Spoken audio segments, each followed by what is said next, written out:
Welcome to Lighten Your Load, the podcast for busy professionals, where we explore how a deeper understanding of how life really works can help remove the weight of excessive thinking, allowing you to live with less stress, more clarity, and greater resilience.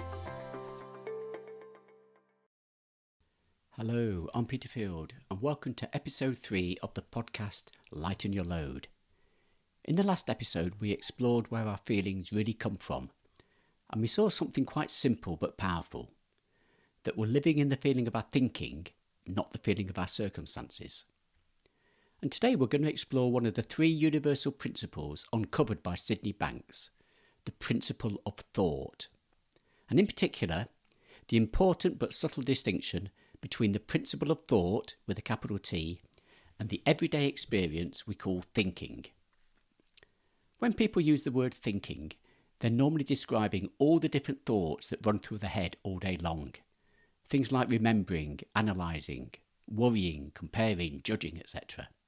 In other words, all the mental chatter that goes on 24/7. The principle of thought, however, is pointing to something much deeper than the content of our thinking.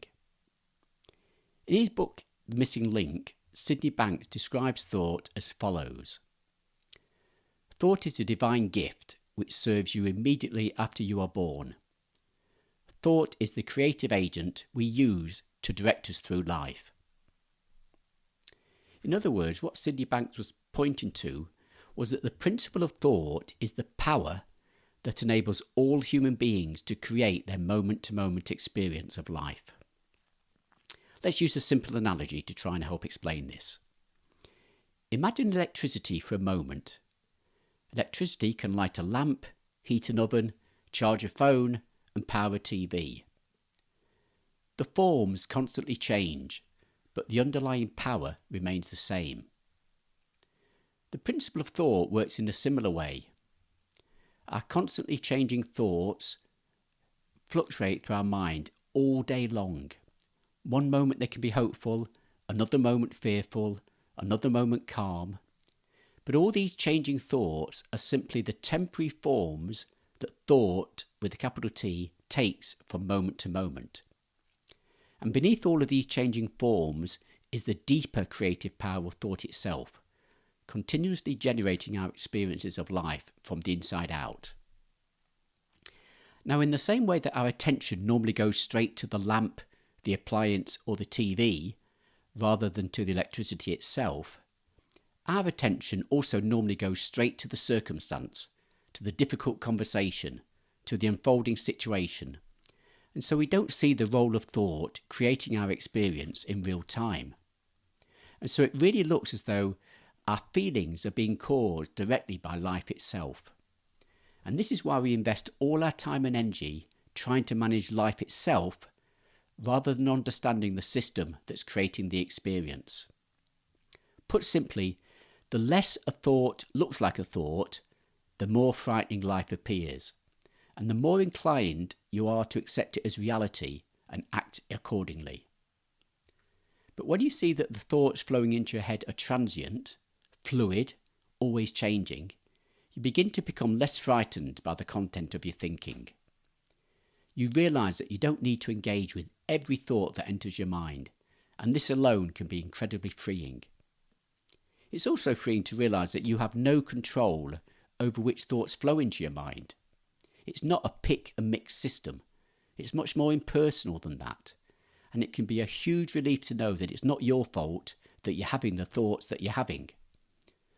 Thoughts just flow through the mind. It's a system, like a weather system. And the more you see that your thoughts are impersonal and neutral, the less thinking you have about them, and the less inclined you are to engage with them and give them a sense of solidity and permanency that they don't have. Now, although you have no control over the thoughts that initially come into your head, you certainly do have a choice over which thoughts you decide to hold on to and pay attention to. And this is important because it's never the first thought that causes a problem. A stressful, anxious, or angry thought in itself is not problematic. It's only when you hang on to the thought and start feeding it with more and more similar thoughts that it can become problematic. For example, have you ever noticed how a problem can look enormous one moment and completely different a few hours later? What changed? Well, it's not normally the situation. What changed was allowing new, fresh thinking to move through. Understanding the principle of thought also transforms the way you relate to other people. When someone criticises you or behaves badly, it's easy to assume that they're directly causing your emotional reaction. But the deeper you understand thought, you see that your feelings are being generated internally through the meaning your thinking is creating in the moment. This doesn't excuse harmful behaviour or imply that boundaries aren't important, but it frees you up from the illusion that other people have direct control over your emotional state. And this realisation alone can soften blame, defensiveness, and resentment in a profound way. Understanding the principle of thought also helps you to see that low moods are not personal. Everyone has them. They're simply experiences generated through temporary thinking, and because thoughts are always changing, no emotional state is permanent. So you don't have to panic when difficult feelings arise. You don't have to figure out your entire life from an anxious state of mind.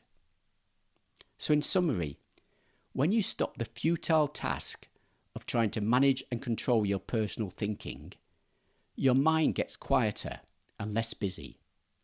And you often discover more creativity, more resilience, more connection, and more presence. Not because life has suddenly become perfect, but because you have a deeper understanding of the inside-out nature of the experience you're having. And maybe that's the simplest way to describe the difference between thinking and the principle of thought. Thinking is the personal stream of thoughts you experience moment to moment. The principle of thought is the universal creative power that allows all experience to be formed in the first place. One is the passing and changing content, the other is the deeper principle behind the entire system.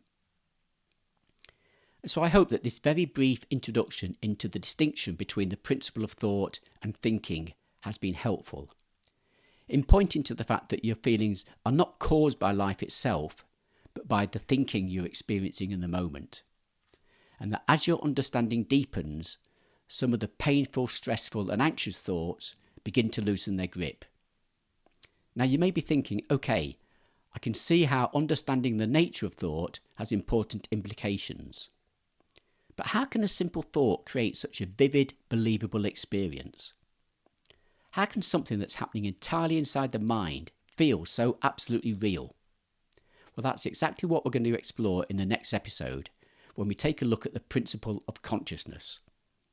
And so I do hope you'll join me for the next episode, and in the meantime, thanks very much for listening to episode 3 of Lighten Your Load, and I look forward to talking with you again soon.